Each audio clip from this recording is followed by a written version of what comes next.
안녕하세요. 오늘도 사연살롱을 찾아주셔서 감사합니다.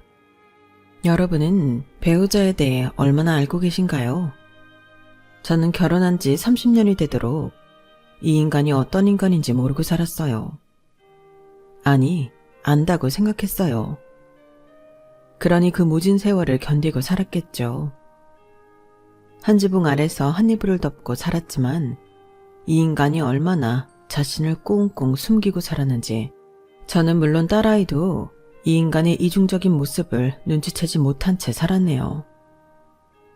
결혼 30주년 기념일에 고작 10,000원짜리 팬티 3장 던져주는 남편이지만 그래도 우리 가족을 위해 헌신하고 사는 사람이라서 서운한 마음보다는 감사한 마음이 더 컸어요. 그런데 그런 제 가슴에 비수를 꼽을 줄 누가 알았겠어요. 사연을 적으려니 또다시 감정이 복받쳐 오르지만 최대한 감정을 추스르고 적어볼게요. 딸들은 배우자를 고를 때 자기 아빠와 비슷한 남자를 고르게 된다고 하잖아요. 저도 어느 정도는 그랬던 것 같아요. 제 친정아빠는 30년간 은행원으로 사셨어요. 지금이야 은행원이라고 하면 직업 좋다는 말들을 하지만 저희 아빠가 그 일을 시작할 때만 해도 박봉에 시달리는 그저 그런 직업에 불과했어요. 엄마는 늘 깨알같이 가계부를 적어가며 얼마 안 되는 남편 월급을 쪼개 살림을 살았고 은행에서 실적을 올려야 할 때면 사돈의 8촌까지 전화를 돌려가며 남편을 위해 자존심을 팔아야 했어요. 그렇게라도 해서 남편 실적을 채울 수만 있다면 남한테 싫은 소리 듣는 것쯤이야 아무것도 아니라고 생각하셨죠. 영자야, 요즘 어떻게 지내니? 예, 너 또 부탁하려고 전화한 거지? 그런 거라면 길게 얘기 안 해도 돼. 나 아무것도 안 해줄 거니까. 너도 참 뻔뻔하다. 몇 년 전에 적금도 들어줬잖아. 한번 해줬으면 됐지. 어쩜 매번 전화해서 사람을 이렇게 귀찮게 하니? 네 남편만 실적 내야 한다니? 동창들이 다들 그러더라. 너한테 전화 오면 덜컥 겁부터 난다고. 이번엔 또 뭘 부탁하려고 그러나. 그 생각부터 든다고 말이야. 오죽하면 친구들이 이러겠니? 왜 이렇게 주변 사람을 힘들게 하냐고. 암튼 우리도 요즘 힘들어서 네 부탁 들어줄 여력 없어. 그리고 말인데 앞으로 너한테 이런 전화 안 받았으면 좋겠다. 우리 당분간 연락하지 말자. 서운해도 할 수 없어. 나도 오죽하면 이러겠니. 그럼 끊는다. 20년 지기 친구도 적금 하나에 떠나보내고 그날 밤 엄마는 주방에서 설거지를 하며 개수대에 눈물을 흘려보냈어요. 부탁을 거절하는 친구한테 서운해서가 아니에요. 이렇게 살 수밖에 없는 자신이 한심해서 그랬던 거죠. 언젠가 엄마가 그러시더라고요. 네 아빠가 은행원으로 30년 사는 동안 떨어져 나간 내 친구가 몇 명인지 아니? 아니지. 몇 명이 남았는지 세는 게 빠르겠다. 중학교, 고등학교 그 많던 친구들 다 떨어져 나가고 아직까지 연락하는 건 정숙이 하나뿐이야. 너도 알지? 미국에서 살다가 몇 년 전에 한국 들어온 엄마 친구 정숙이. 걔도 한국 떠나 살아서 아직 연락하고 지내는 거지? 안 그랬으면 진작 연락 끊겼을 거야. 난 지금도 은행에 일 보러 갈 때마다 창구에 앉아있는 은행원을 보면 그렇게 안쓰러울 수가 없어. 그러니까 넌 절대 은행원이랑 결혼하면 안 된다. 그랬단 봐. 내가 아주 도시락 싸들고 다니면서 말릴 테니까. 아빠는 30년을 은행원으로 살았지만 그 마지막은 정말 너무도 초라했어요. 한 분야에서 30년을 근속했으면 상장은 아니어도 수고했다는 말 한마디쯤은 해줄 수 있는 거잖아요. 하지만 은행은 그런 말은커녕 저희 아빠한테 씻을 수 없는 모욕감을 주고 비참하게 내쫓았어요. 정리해고 대상에 올랐지만 제가 결혼을 앞두고 있던 터라 아빠는 어떻게든 책상을 지키려고 하셨고 은행은 그런 아빠를 무슨 수를 써서라도 내쫓으려 했거든요. 그래도 한때 촉망받던 은행원이었는데 정리해고 대상자에 오르자마자 하루아침에 업무에서 배제되고 책상도 구석자리도 내던져졌어요. 어제까지도 퇴근길에 같이 술잔을 기울이고 점심도 함께 먹던 동료들은 아빠를 투명인간 취급을 하기 시작했고요. 아빠를 따르던 후배 하나는 퇴근길에 몰래 저희 아빠를 따라와 이런 말을 하더래요. 선배님, 그만하세요. 너무 추하잖아요. 어차피 명단에 오른 이상 아무리 버티셔도 나가게 돼 있어요.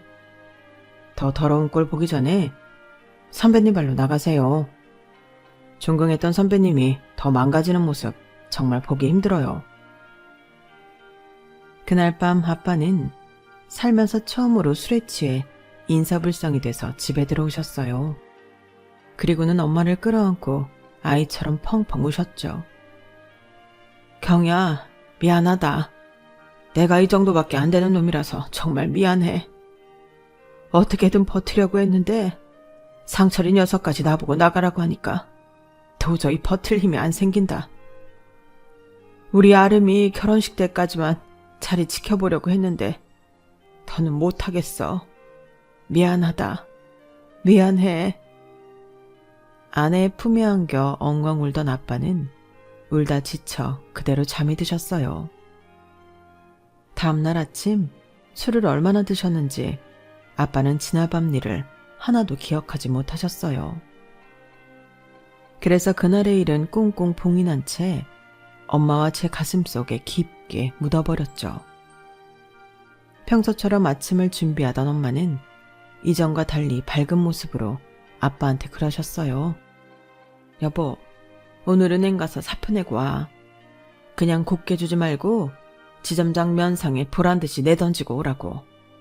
지가 누구 덕에 지점장까지 올라갔는데 지가 싼 똥 당신이 치워준 게 한두 번이야? 그래놓곤 승진 기회마다 엉뚱한 놈들만 밀어주고 내가 앞으론 땡땡은행 방향으론 오줌도 안 쌀 거야. 당신 퇴직금 들어오자마자 주거래 은행도 싹 다 바꿔버릴 거야. 사돈의 8촌까지 다 전화 돌려서 땡땡은행 적금들 깨고 주거래 은행도 바꾸라고 그럴 거라고. 더러운 것들. 내가 절대 용서 안 해. 당신 갑자기 왜 그래? 내가 어제 술 취해서 무슨 실수라도 했어? 실수는 무슨. 당신이 술 마셨다고 실수하는 사람이야? 그냥 이제 다 이골이 나서 그래. 은행원 아내로 살면서 속이 하도 문드러져서 이젠 그만하고 싶어 그런다고. 그러니까 이참에 당신 은행 그만두고 아름이 결혼 전에 우리 식구 가족여행이라도 다녀오자. 당신 은행 다니는 동안 남들 피서갈 때 한 번도 여행 가본 적 없잖아. 월초, 월말, 연초, 열말. 이제 그런 걱정 없이 우리도 남들 쉴 때 쉬고 놀 때 놀면서 사람답게 살아보자고. 30년 죽어라 이랬으면 당신 그럴 자격 충분해. 다른 사람이 인정 안 해도 내가 인정해. 당신 정말 열심히 살았어. 내 남편이지만 정말 장하고 존경해. 결국 엄마는 참았던 눈물을 쏟았어요. 35년을 부부로 살아온 부모님은 그렇게 서로를 위로하며 위기의 순간에 부부애를 과시했어요. 인생의 동반자이자 세상의 유일한 내 편. 그게 바로 부부라고 말하듯이 말이죠. 아빠가 회사를 그만두고 2달 뒤 저는 결혼식을 올렸어요. 아빠가 다니시던 은행 사람들한테는 따로 청첩장도 돌리지 않았는데도 어떻게들 알고 10명이 넘는 동료들이 찾아와 주었더라고요. 아빠랑 친했던 상철 대리님이 동료들한테 단체톡을 돌리셨다나 봐요. 예식장에 찾아와 주신 아빠의 옛 직장 동료들은 신부 대기실에 찾아와 하나같이 이런 말씀을 하셨어요. 처음 은행에 입사해서 많이 서툴고 힘들던 시절 저희 아빠한테 도움을 많이 받았다고요. 그래서 다른 건 몰라도 딸내미 결혼식만큼은 꼭 참석하고 싶었다고 말이죠. 그 말을 들으면서 어쩌면 이분들의 감사 인사가 아빠의 훈장이 아닐까 하는 생각을 했어요. 결혼식이 끝나고 아빠한테 이 얘기를 전해드렸더니 그래도 30년간의 은행원 생활이 헛되진 않은 것 같다시며 모처럼 환하게 웃으셨어요.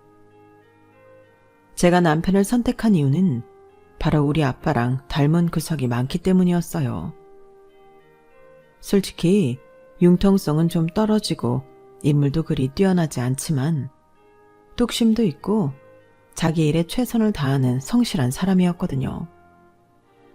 남편과 저는 같은 대학 출신이긴 하지만 과가 달라서 재학 중에 학교에서 마주칠 일은 없었어요. 게다가 나이 차이도 나서 더더욱 그랬죠.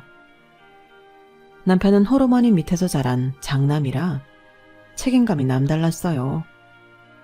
어릴 때부터 아버지 대신 자신이 집안의 가장 노릇을 해야 한다는 강박관념에 사로잡혀 있어서 허튼 말 쓸데없는 행동, 사치를 최대의 적인 것처럼 생각하고 살았어요.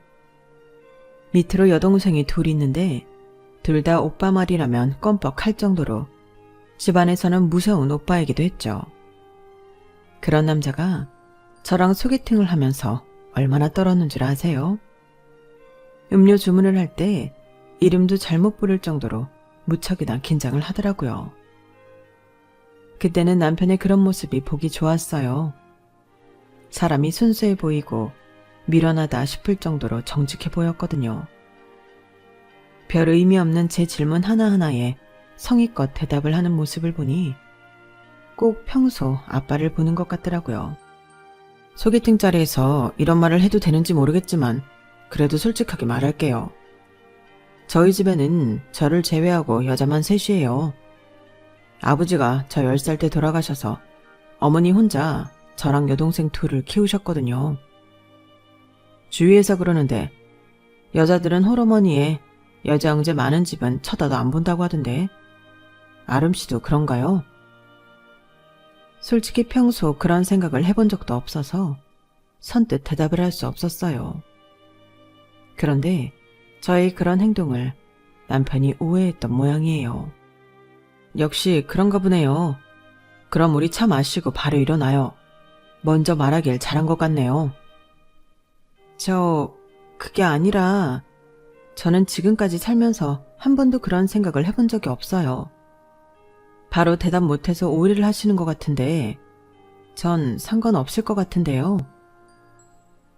그 말에 남편은 이제야 한시름 놓겠다는 표정으로 숨을 몰아쉬며 환하게 웃더라고요. 그게 그렇게 한바구음을 지을 정도로 대단한 일인가 싶었지만 사람마다 중요하게 생각하는 부분이 있는 거니까 그러려니 했어요. 대학을 졸업하고 바로 7급 공무원 시험에 합격한 남편은 정부 세종청사에서 근무하고 있었어요. 본가가 서울이라서 혼자 세종시에 내려가 살고 있었죠. 이번 소개팅은 남편과 같은 부서에서 근무하는 동료가 주선한 건데 그분이 제 친구 오빠거든요. 제가 연애도 않고 집과 직장만 오가는 몸이 건조한 생활을 하자 친구가 특별히 자기 오빠한테 부탁을 한 거였죠. 그러니 직장도 사람 됨됨이도 어느 정도 검증이 된 사람이기도 했어요. 제 나이가 20대 후반이었고 남편이 30대 초반이라서 단순히 연애만을 목적으로 만들어진 자리는 아니었죠. 둘 다 당장 결혼을 해도 이상하지 않을 나이였으니까요. 그날 소개팅 이후 우리는 서울과 세종시를 오가며 만남을 가졌고 서로에게 어느 정도 확신이 있던 터라 바로 사귀게 되었어요. 저희 부모님도 남편 직업이 7급 공무원이라고 하자 괜찮은 사람 같으면 잘 만나보라고 하셨고요. 아무래도 공무원이라는 직업이 타 직업군에 비해 안정된 직업이라서 부모님께서는 마음이 놓으셨던 모양이에요. 사귀기 시작하고 얼마 안 됐을 무렵 남편은 굳이 저희 집에 인사를 오겠다고 하더라고요. 우리 부모님한테 인사를 하겠다고? 갑자기 왜? 이제 정식으로 사귀기로 했는데 양가 부모님께 인사는 해야지. 그래야 부모님도 안심하실 거 아니야. 왜? 부모님께 나 소개하기 싫어? 그런 게 아니라 괜히 앞서 나가실까봐 걱정돼서 그렇지. 우리 아빠 자기만큼이나 융통성 없고 진지한 사람이란 말이야. 분명히 자기가 우리 집에 가면 그 순간부터 머릿속으로 결혼식은 언제 올려야 하나 그 생각부터 하실걸? 그래? 왠지 아버님이랑 나랑 잘 통할 것 같은데? 그럼 더더욱 빨리 만나 뵙고 인사드려야겠네. 아버님이 땡땡은행에 다니신다고 그랬지. 나도 공무원 시험 잘 안 됐으면 땡땡은행에 원서 넣어보려고 했었는데 잘하면 아버님 부하 직원이 될 뻔했네. 남편은 벌써부터 저희 아빠랑 뭔가 통하는 것처럼 친근하게 느끼는 것 같았어요. 저희 아빠도 그렇고 남편도 그렇고 솔직히 직장 안에서 그리 호감형은 아니거든요. 일은 잘하지만 융통성이 없고 너무 원리 원칙주의라서 곁에 있는 사람들이 많이 답답해하고 불편해하는 타입이니까요. 그런 두 사람이 만나게 된다니 솔직히 저도 조금은 기대가 되더라고요. 서로를 보면 마치 거울 치료를 하는 것 같은 기분이 들지 않을까 하는 생각도 들었고요. 부모님께 남자친구가 인사를 드리고 싶어 한다고 하자 무척이나 반기셨어요. 특히 저희 아빠가 무척이나 흡족해 하셨죠. 인사를 오겠다는 건 그만큼 자기 자신한테 자신도 있고 교제를 하는 데 있어 가벼운 마음은 아니라는 의미 아니겠니? 젊은 사람이 생각이 참 반듯하네. 그래, 쇳불도 당김에 빼라고 당장 이번 주에 오라고 그래. 어차피 보기로 한 거 시간 끌 거 뭐 있겠어? 여보, 그래도 그쪽 사정도 있는 건데 먼저 물어보고 정하지 그래요. 서울도 아니고 세종시에 산다는데. 모르는 소리, 모르긴 해도 그 친구도 이번 주 주말에 찾아올 생각을 하고 있었을걸. 자기 입으로 말했을 때는 이미 준비가 돼 있다는 의미이기도 하니까. 아름아, 당장 전화해서 물어봐라. 내 말이 맞는지 틀린지. 아빠는 모처럼 신이 나서는 싱글벙글 하셨어요. 방에 들어와 남편한테 전화를 했더니 대뜸 이번 주말에 가도 되냐고 그러는 거 있죠. 누가 닮은 건 아니랄까봐 생각하는 것도 두 사람이 똑같더라고요. 그 주 주말 남편은 점심때쯤 저희 집에 도착했어요. 아빠도 그렇고 남편도 그렇고 술을 안 좋아하기 때문에 함께 점심을 먹고 차를 마시며 이야기를 나누었어요. 성격도 비슷하더니 취향이며 바둑을 좋아하는 취미까지 같아서 저녁 시간이 될 때까지 두 사람은 몇 판이나 바둑을 두었어요.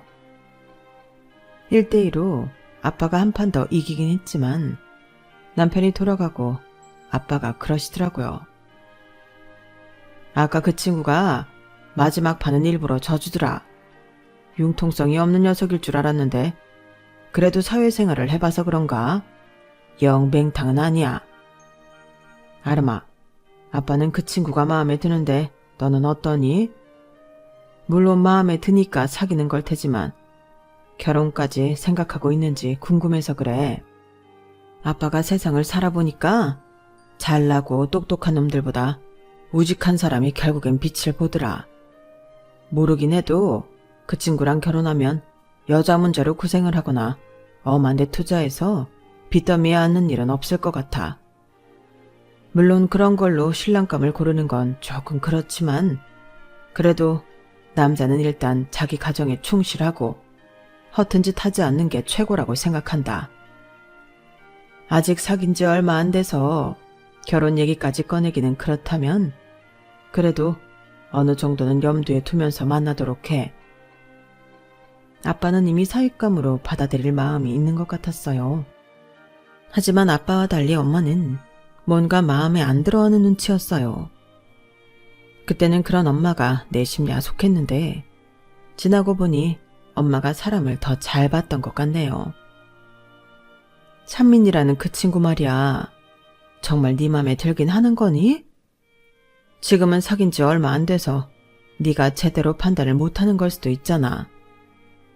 네 아빠는 무척 마음에 들어하는 것 같은데 나는 글쎄다. 엄마, 그게 무슨 소리야. 언제는 아빠 같은 남자 만나라고 그러더니 왜 이제 와서 딴소리야? 네 아빠랑 닮은 구석이 없다고는 할 수 없지만 내가 보기엔 네 아빠랑은 다른 것 같아. 뭐랄까, 이상하게 음원한 구석이 있다고 해야 하나? 콕 집어서 뭐라고 할 수는 없는데 아무튼 좀 찜찜해. 아직 결혼 얘기가 오가는 것도 아니고 단순히 사귀는 단계니까 천천히 알아가는 게 좋을 것 같단 얘기야. 사위사랑은 장모라는데 우리 집은 그 반대였어요. 처음 사귀기 시작했을 때도 그렇고 1년 반가량 연애를 하고 결혼을 하겠다고 했을 때에도 엄마는 왜인지 반기는 기색이 아니었어요. 뭐가 그렇게 싫으냐고 물으면 정확히 대답을 하지도 못하면서도 그냥 감히 안 좋다는 말만 되풀이하셨어요. 하지만 저랑 아빠가 결혼을 밀어붙이는 바람에 엄마 의견은 밀리고 말았어요.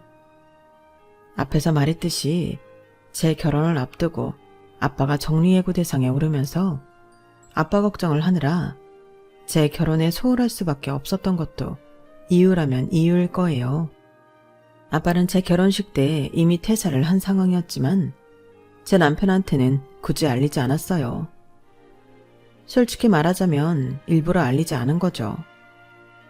말한다고 달라질 것도 없을 뿐더러 괜히 사위한테 장인으로서 체면이 깎이는 일이기도 하니까요. 하지만 세상에 비밀은 없다고 언제까지고 아빠의 퇴사를 감출 수는 없었어요. 문제는 하필 가장 안 좋은 순간에 남편한테 걸려버렸다는 거였죠. 제 결혼식을 치를 때까지도 재취업을 하지 못한 아빠는 궁여지책으로 친구분이 하는 세차장에서 아르바이트를 하셨는데 업무차 서울에 교육을 받으러 왔던 제 남편과 마주치게 되었거든요. 장인어른, 아니 이 시간에 여기서 뭐 하시는 거예요? 오늘 휴무날도 아니잖아요. 생각지 못한 곳에서 사위와 마주친 아빠는 둘러댈 겨를도 없이 낭패감이 표정에 그대로 드러나 버렸어요. 천성 자체가 거짓말을 못하는 아빠였기에 결국 사위한테 퇴사 사실을 고백하고 말았죠. 그날 집에 돌아온 남편은 제게 그러더군요. 당신 장인어른 퇴사하신 거 나한테 왜 말 안 했어? 난 그런 줄도 모르고 장인어른 계신 지점으로 대출 신청하러 갈 뻔했잖아. 도대체 언제 퇴사하신 거야? 설마 쫓겨난 건 아니지? 내가 장인어른한테 직접 물어볼까 하다가 아무래도 대답하기 곤란하실까봐 당신한테 묻는 거야. 명태야? 아니면 정리해고?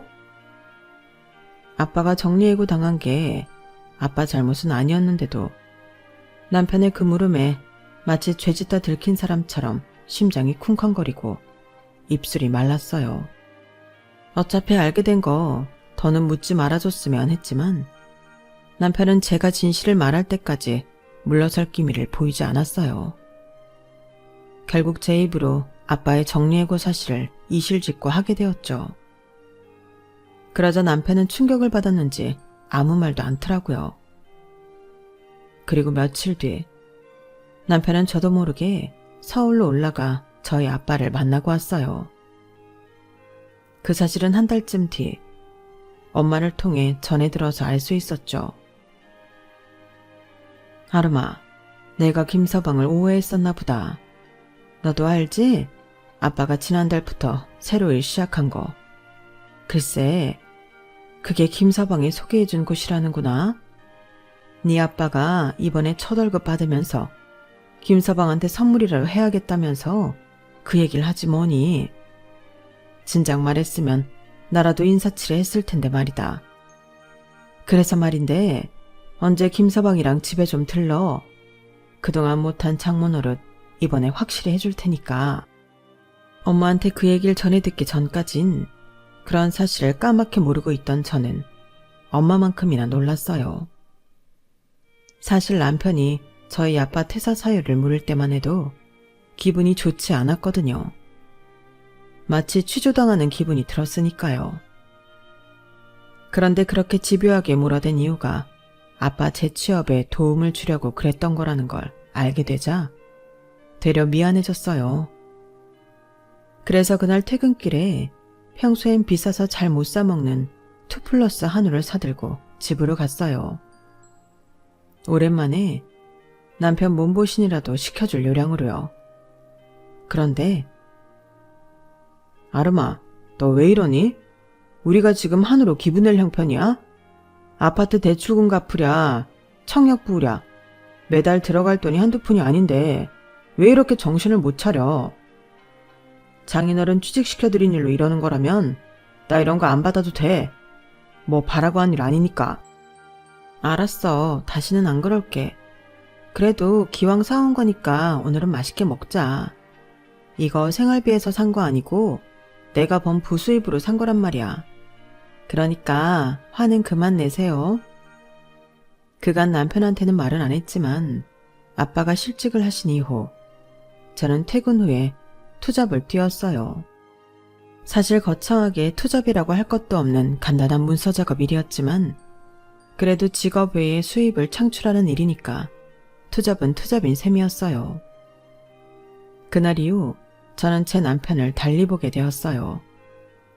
이전에도 제게 있어 남편은 생활력 강하고 믿음직스럽고 성실한 남편이었지만 그 이후에는 속도 깊고 누구보다 고마운 사람이라는 인식까지 가지게 되었거든요.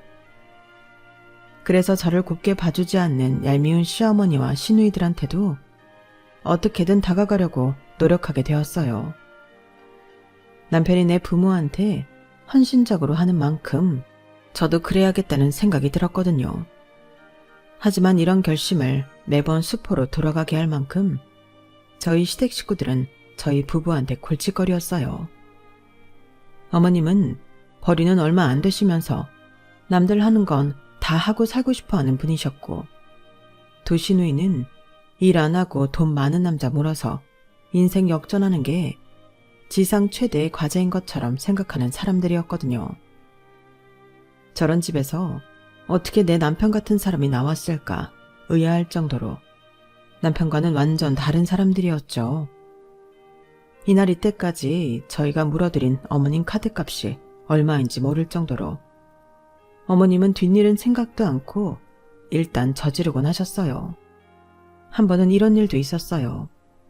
제가 딸아이를 낳고 친정에서 산후조리를 하다가 집에 돌아가 봤더니 거실 한 구석에 못 보던 물건이 박스채 쌓여 있더라고요. 짐을 가지고 오느라 뒤늦게 현관에 들어서 남편한테 이게 뭐냐고 물었더니 그 얘긴 나중에 하자. 우리 채연이가 난생 처음 집에 온 날인데 골치 아픈 일로 기분 상하고 싶지 않거든. 일단 채연이 데리고 안방으로 들어가. 내가 청소 싹 해놓고 가습기까지 사다가 세팅해놨으니까. 남편은 제 손을 잡아 끌며 안방으로 데리고 갔어요. 남편의 이런 반응 때문에 저는 더 그 물건들에 신경이 쓰이게 됐죠. 그래서 그냥 말해보라고 목소리를 높였더니 글쎄 뭘 하는지 아세요? 어머니가 다단계에 걸려서 물건을 좀 사들이셨어. 옥장판이라고 하는데 박스를 풀어보니까 돈을 줘도 안 가져갈 정도로 처참한 물건이더라고. 실적 올린다고 10개나 사셨다는데 이걸 누구한테 팔겠냐고. 내가 가져가서 반품해보려고 했는데 반품 불가상품이라고 안 된다고 그러잖아. 뭐? 그럼 어떡해? 그래도 너무 걱정하지 마. 내가 소비자보호센터랑 관련 부처에 도움을 청해놨으니 곧 해결될 거야. 남편이 공무원이라는 사실 때문이었을까요? 사실 그렇게 큰 걱정은 하지 않았어요. 이후 남편한테 일의 진행을 물었더니 잘 됐다고 했고 저도 그렇게 알고 있었죠. 그런데 시누이가 전화해 대뜸 그러지 뭐예요. 언니, 이번에 언니 달리 봤어요.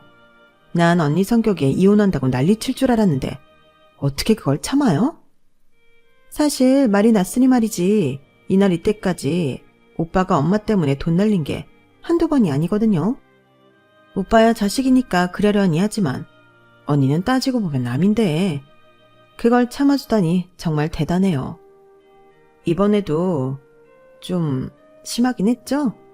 800이 누구 집 개 이름도 아니고. 아가씨, 그게 무슨 소리예요? 내가 참은 건 뭐고 800은 또 뭐예요? 그러자 수화기 너머로 들리던 신우의 목소리가 일순 잠잠해졌어요. 혹시 그거 옥장판이라고 얘기하는 거예요? 그거라면 그이가 잘 처리됐다고 했는데 아닌가요? 그러자 신우이는 짜증을 확 내더니 그러는 거예요. 아이씨 뭐야, 잘 듣다더니 말 안 한 거였어? 언니, 이 얘기 나한테 들은 건 비밀로 해야 돼요. 알았죠? 실은 그 돈 오빠가 대신 물어줬어요. 엄마가 잘못한 건 사실이지만 그렇다고 자식이 돼서는 부모를 신용불량자 만들 수는 없잖아요.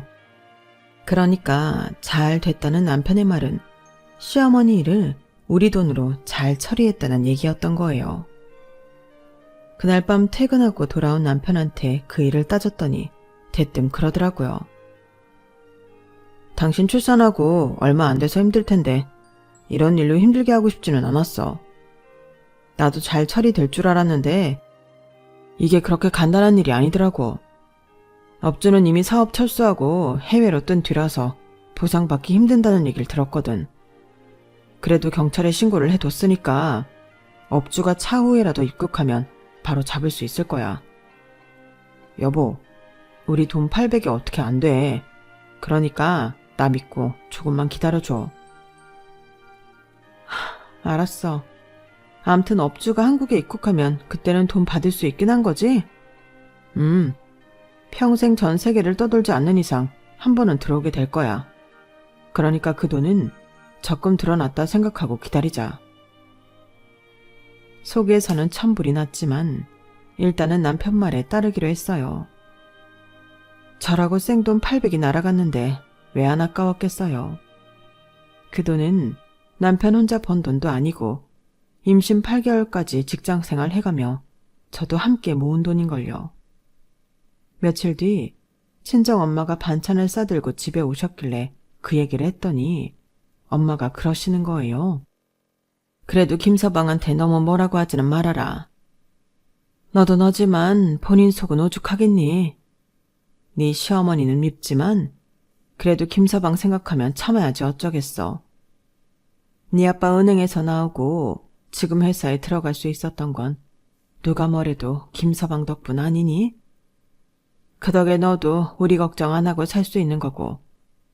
일단 김서방 말대로 돈 묻어뒀다 생각하고 잊어. 그게 편해. 내 편을 들어줄 줄 알았던 엄마는 의외로 제 남편 마음부터 헤아리려 하셨어요. 아빠가 사위 덕에 재취업을 하신 뒤로는 늘 이런 식이었죠. 그래도 엄마 말이 틀린 것 같지 않아서 저도 그 일은 마음에서 접으려고 했어요. 30년을 남편과 살아오면서 크고 작은 일들이 얼마나 많았겠어요. 특히 저희 시어머니는 돌아가시는 그날까지도 우리 부부 속을 엄청 썩이셨어요. 잊을만 하면 돈 사고를 치셨거든요. 지인들과 함께 개를 들면 갯돈을 뜯기고 새로운 일을 시작하면 어김없이 다단계나 사기에 연루된 일이고 남자를 만나면 하나같이 꽃뱀에 가까운 놈들이니 따지고 보면 어머님 인생도 어떤 면에선 참 기고했어요. 어머님만 사고를 치면 그래도 낫겠는데 두 시누이는 또 얼마나 우리 속을 썩였게요. 큰 시누는 보는 눈이 없는 건지 매번 이상한 놈들만 만나서 야밤에 연락받고 경찰서로 달려간 게 한두 번이 아니었어요. 그러다 30을 앞두고 결혼을 했는데 반년도 못 살아 사니 못 사니 난리를 치다가 결국 1년도 안 돼서 이혼을 하게 되었죠.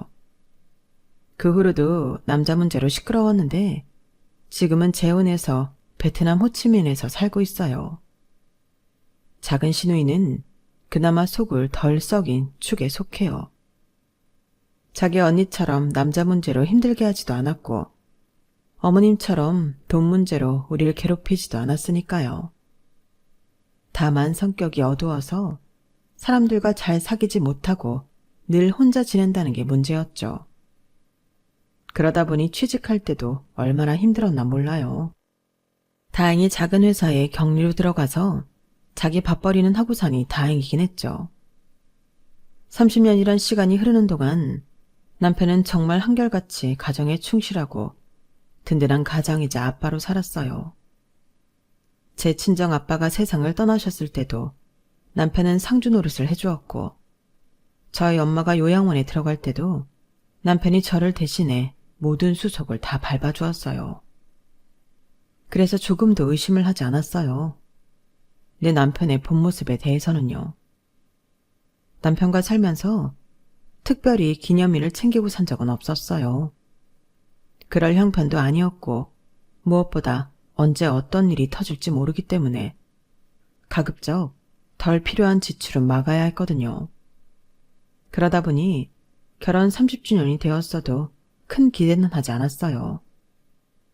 남편 선물로 구두를 준비하긴 했지만 어디까지나 겸사겸사였어요. 구두가 낡아서 사야 했고 마침 결혼 30주년 기념일이 가까워서 나를 맞춰 전해주는 것뿐이었죠. 그러니 남편한테 선물 받을 생각은 애초에 하지도 않았어요. 그런데 그날 퇴근하고 돌아온 남편이 제게 검은 봉지를 건네는 거예요. 그래도 명색이 결혼 30주년인데 그냥 넘어갈 수가 있어야지. 사이즈가 맞나 모르겠네. 남편이 건넨 검은 봉지에는 작은 박스가 들어있었고 그 안에는 팬티 3장이 들어있었어요. 평생 남편한테 선물을 받아본 적이 없어서 그런가 팬티 3장이 뭉클하더라고요. 20대에 만나서 50대 후반이 되기까지 기념일 한번 챙길 여력 없이 부모, 형제 인생까지 책임지면서 우리 부부는 정말 열심히 살았거든요. 하지만 뭉클함도 잠시 사이즈를 보고는 현실적인 생각이 들더라고요. 사이즈가 저한테 작았거든요. 그래서 다음날 사이즈 교환을 하러 갔는데 가게 앞에 놓인 매대에 떡하니 써있는 거예요. 3장에 10,000원. 사실 가격 따윈 상관없었지만 그래도 제 눈으로 남편이 준 선물이 떨이 상품이라는 걸 확인하고 나니 기분이 좋지만은 않았어요. 그래도 어쩌겠어요. 딸아이 결혼도 있고 앞으로 돈 들어갈 일이 한둘이 아닌데 이 정도도 감지덕지했죠. 그런데 얼마 뒤 남편이 그러는 거예요. 자식 결혼에 왜 부모가 돈을 내줘야 돼? 이제 부모로부터 독립할 나이도 됐으니 혼수는 채은이 돈으로 하라고 해. 난 딸 자식이라도 결혼하는데 돈 대줄 생각도 없고 해줄 돈도 없어. 우리 사정 뻔히 알면서 당신 왜 그래? 아무리 짠돌이 남편이라고 해도 자식 결혼에 돈 한 푼 못 주겠다고 버틸지는 몰랐어요. 그 일로 한동안 남편이랑 실랑이를 했지만 결과는 변하지 않았어요. 그런데 그 일이 있고 얼마 뒤 사단이 난 거예요. 저희 집엔 남편이 사용하는 작은 방이 하나 있는데 평소 잠궈져 있던 서랍이 그날은 열려 있더라고요. 안 그래도 이 안에 뭐가 있길래 이렇게 꽁꽁 싸매놓은 건가 궁금하던 차에 서랍 속을 뒤져보았죠. 그랬더니 같은 이름으로 온 회사 우편물이 쌓여 있더라고요. 개인 창고를 대여해주는 회사였어요.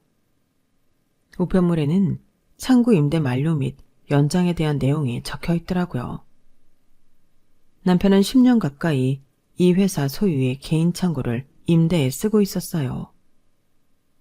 다행히 카드키도 함께 있길래 주소지에 적힌 창고로 가보았죠. 창고라고 해서 물류창고처럼 큰 창고인 줄 알았는데 가보니 한두 평 남짓한 작은 방 같은 거더라고요. 카드키를 찍고 문을 열었는데 세상에 모 아이돌 굿즈가 방 안 가득 전시돼 있지 뭐예요. 야광봉은 물론이고 컵, 텀블러, 수건, 캐릭터가 그려진 각종 물건들이 빼곡했어요. 어찌나 정리를 깔끔하게 해두었는지 전시장에 온 착각을 할 정도였죠. 100원짜리 동전도 허투루 쓰는 일이 없는 남편인지라 이걸 돈 주고 샀다는 게 믿어지지 않았어요. 순간 이걸 사는데 얼마가 들었는지 궁금했어요. 그래서 방안 사진을 찍어서 인터넷에 올려봤더니 대다수의 사람들이 말하길 저 정도 모을 정도면 1억은 좋게 넘을 거라고 하더군요. 고작 이런 자질구레한 게 1억? 그 말을 들으니 속이 부글부글 거리더라고요. 확실한 건 남편한테 직접 물어봐야겠다 싶어서 그날 밤 남편한테 창고 카드키와 창고안 사진을 들이밀었더니 남편이 불같이 화를 내는 거 있죠. 야, 네가 거길 왜 들어가? 가서 물건에 손댄 거야? 뭐 만졌어? 내가 얼마나 아끼는 건데 그걸 건드려? 지금까지 남편의 그런 모습은 본 적 없었기에 저는 입을 떡 벌린 채 남편을 바라보기만 했어요. 그러다 정신이 들어 쏘아붙였죠. 지금 그게 중요해? 딸 결혼했을 돈은 없다면서 이런 애들 장난했을 돈은 있었나 보지? 사람들이 그러더라. 이 정도 모으려면 1억은 좋게 들었을 거라고. 설마 당신이 그런 돈을 여기에 쓴 건 아니지? 그러자 남편은 잠시 머뭇대더니 말했어요. 뭣도 모르는 것들. 1억? 그 돈으로 이걸 어떻게 모아? 한정판 굿즈는 경매까지 받아서 산 거라 가격이 얼만데. 하여간에 시세를 몰라요. 그리고 당신 애들 장난이라고 했어? 이것도 따지고 보면 나름의 투자야. 팬들 사이에선 이런 굿즈 하나하나가 얼마나 귀한 건지 알아?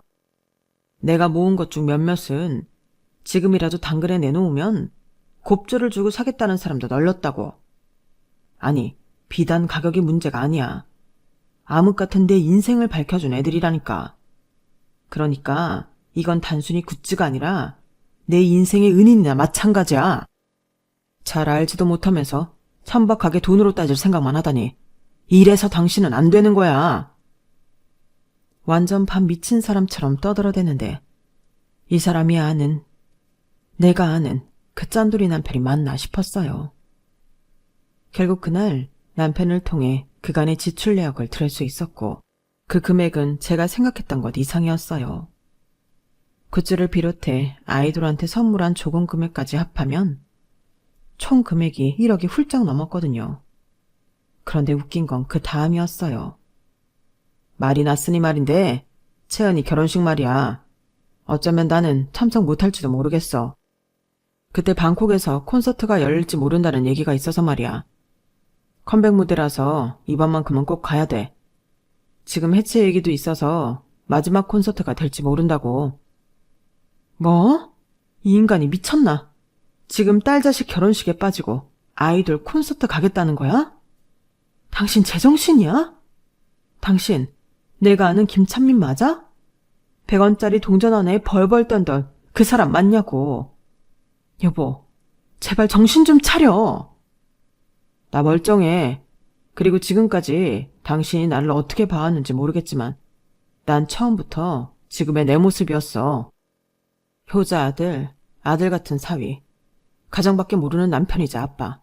그건 다 당신이 만들어낸 허상이라고. 날 마음에 안 들어하던 장모님이 장인 취업 도와주니까 나를 아들아들 하셨잖아. 솔직히 난 그것도 마음에 안 들었어. 내가 왜 자기 아들이야? 난 그저 장인이 실업자가 되면 우리 함께 기댈까 봐 그게 두려워서 자리를 알아봐준 것뿐이라고. 애초에 내 부모한테도 일말에 정이 없는 내가 장인 장모 생각을 하겠어? 어림도 없지. 인생은 독고다이야. 나 외엔 아무도 믿을 필요 없고 유의할 필요도 없는 거라고. 그러니까 당신도 똑똑히 알아둬. 앞으로도 나한테 기댈 생각 말고 스스로 살아갈 생각하라고. 난 퇴직하면 그날로 내 인생 찾아 떠날 거니까. 당신은 당신 인생 살아. 지금까지 나 할 만큼 하고 살았잖아. 더는 내 부모 형제며 당신이랑 딸 자식 때문에 시달리며 살고 싶지 않아. 퇴직하면 매달 나오는 연금으로 내가 좋아하는 아이돌 덕질도 실컷 하고 먹고 싶을 때 먹고 자고 싶을 때 자면서 내 마음대로 살 거라고. 그러면서 남편은 퇴직 후 자신이 받을 연금에 내 몫은 없는 거라며 저는 저보고 알아서 살아가라고 했어요. 결혼 30년 만에 알게 된 남편의 진심 앞에서 저는 망연자실할 수밖에 없었어요. 그동안 자기 가족들 뒷바라지하고 살 땐 가족은 공동체라고 떠들던 인간이 자기 연금은 자기 몫이라고 못 박는 거 보니까 정남이가 떨어지더라고요. 그래서 이혼을 결심하게 되었어요. 나는 나, 너는 너라고 생각하는 인간과 더 살아봐야 좋을 게 없을 것 같았거든요. 결국 딸아이 결혼식도 올리기 전에 이혼 소송부터 시작한 저는 6개월가량 이어진 소송 끝에 재산 분할과 약간의 위자료, 그리고 앞으로 받게 될 남편의 공무원 연금 중 반을 받게 되었어요. 당연히 남편은 안 된다고 길길이 날뛰었죠. 자기가 이래서 받게 되는 연금인데 왜 저한테 반이나 줘야 하냐고요. 그동안 우리 부부가 공동으로 이룬 재산에서 자기 부모 형제들한테 들어간 돈이 엄청나다는 건 전혀 고려하지 않은 채 말이죠. 결혼을 앞둔 딸아이한테는 미안했지만 그래도 이게 최선인 것 같았어요. 결국 남편은 딸아이 결혼식에 오지 않았어요. 아이돌 콘서트가 없었음에도 말이죠. 지금 이렇게 제가 살아온 일을 적다 보니 그때 일이 떠올라 또 화가 치밀지만 오늘을 기점으로 털어버리려고 해요. 그래야 저도 살 수 있을 것 같거든요. 어리석은 남편은 지금까지 자신이 잘해오고도 마지막을 엉망으로 만들었지만 저는 그러지 않을 생각이거든요. 저는 내 인생도 챙기면서 딸아이의 엄마로, 내 사위의 장모로, 3개월 뒤면 태어날 손주의 외할머니로 끝까지 성실하게 살아날 생각입니다. 모든 게 그렇겠지만 내 인생의 시작만큼 끝도 중요한 거니까요. 지금까지 제 사연을 들어주셔서 감사합니다. 항상 많이 행복하시고 많이 건강하세요. 여러분, 사연 댓글에 응원과 현명한 조언 부탁드려요. 좋아요와 구독은 저에게 큰 힘이 됩니다. 오늘도 좋은 일 가득하세요.